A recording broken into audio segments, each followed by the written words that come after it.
Hello, students. Today I'll begin with the explanation of Unit 2 of the essay Nonviolence by Aldous Huxley.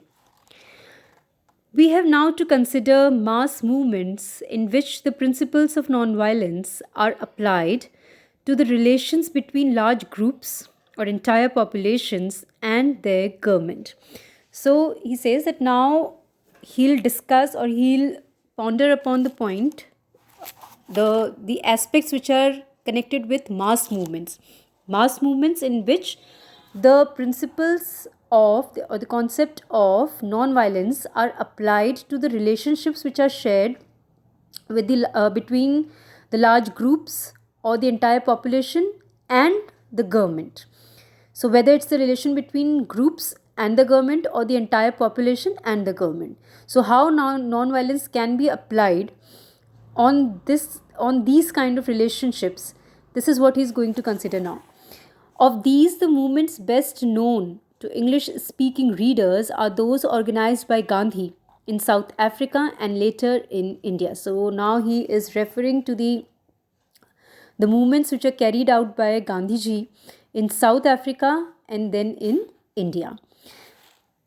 The South African movement may be described as completely successful. So, the movements which he carried out in South Africa, which Gandhiji carried out in South Africa, can be considered to be completely successful.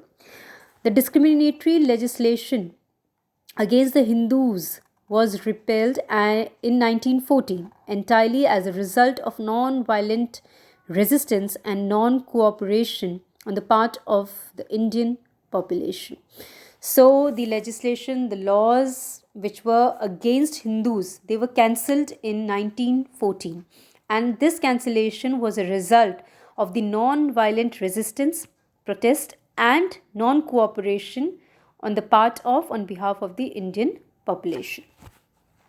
In India, several important successes were recorded, and it was shown that very large groups of men and women could be trained to respond to the most brutal treatment with a quiet courage and equanimity that profoundly impressed their persecutors, the spectators in the immediate vicinity, and through the press, the public opinion of the entire world. Now, pretty long sentence this is. So, what he's trying to say here is that in India, there are several examples, successful examples, which were recorded at that time when Gandhiji carried out several movements.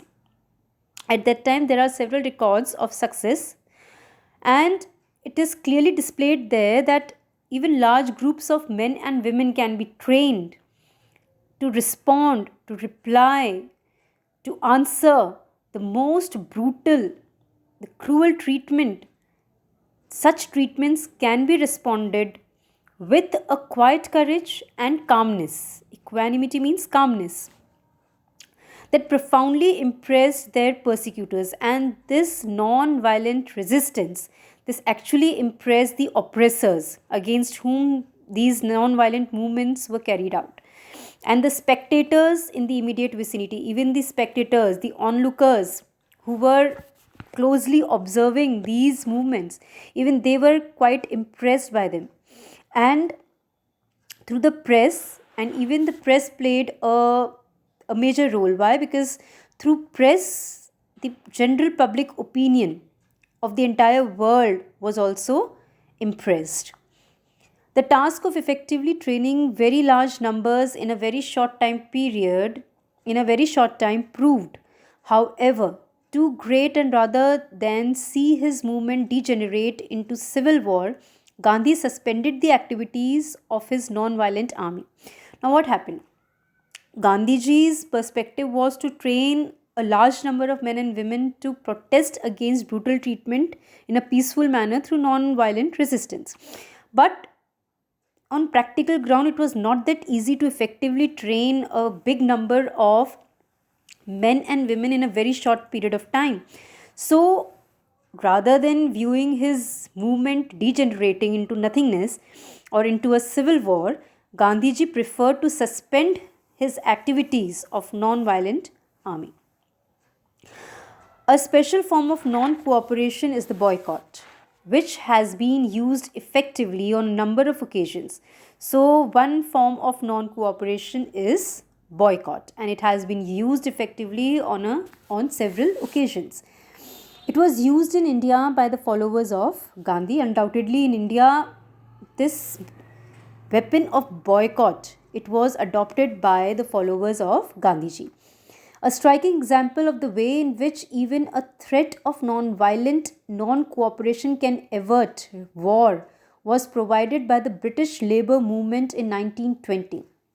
So he says that a remarkable example of how even the threat of non-violent and non-cooperation can avoid a war, and this example was set by the British Labour movement in 1920.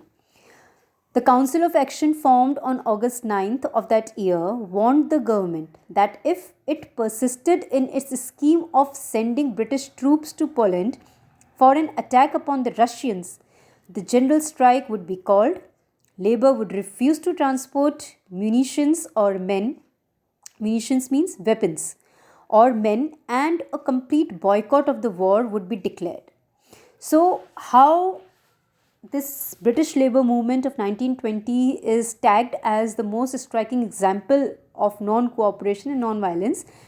It is explained by Huxley in this manner that in that year, the Council of Action, which was formed on August 9th, 1920, in that year, it warned the government, this council warned the government that if it continued to compel or persist with its scheme of sending the British troops to Poland in order to launch an attack on Russia, in that case, a general strike would be called, and Labour would refuse to transport weapons or manpower, that is, men, and they would carry out a complete boycott of the war.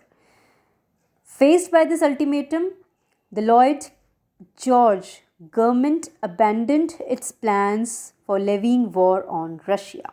So, threatened by this kind of ultimatum of non cooperation and non violence, the then government actually gave up its plan of charging or imposing a war on Russia. So, this is the striking example of how successfully non violent and non cooperation were used as a tool against brutality.